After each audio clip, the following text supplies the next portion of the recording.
여러분, 성경을 이야기하다 보면 외경과 함께 종종 등장하는 단어가 있습니다. 바로 위경입니다. 그런데 이 위경은 외경과는 전혀 다른 성격을 가진 책들입니다. 오늘은 이 위경이 무엇인지 정확하게 살펴보겠습니다. 먼저 위경의 의미부터 보겠습니다. 위경은 말 그대로 가짜 경전, 위조된 책들이라는 뜻입니다. 왜 이런 이름이 붙었을까요? 그 이유는 단순합니다.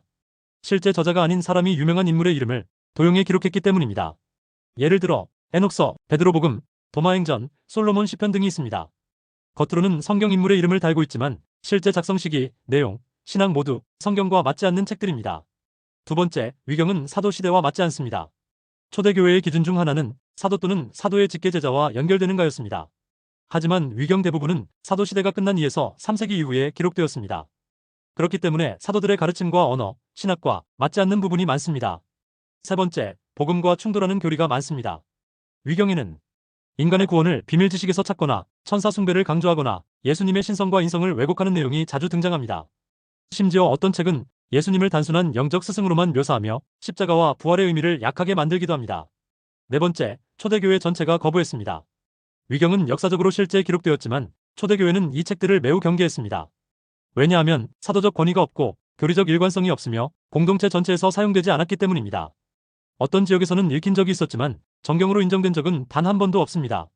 다섯 번째, 위경의 목적 자체가 문제였습니다. 위경 중 상당수는 특정 사상을 정당화하기 위해 만들어진 책이었습니다. 예를 들어 영지주의자들이 자신들의 가르침을 강화하려고 도마가 이렇게 말했다, 베드로가 이렇게 가르쳤다 라는 식으로 이름을 붙여 제작했습니다. 결국 위경은 성경을 보완하거나 돕기 위해 기록된 책이 아니라 오히려 말씀을 왜곡하고 혼란을 주는 책으로 분류되었습니다. 하지만 우리가 기억해야 할 중요한 사실이 있습니다.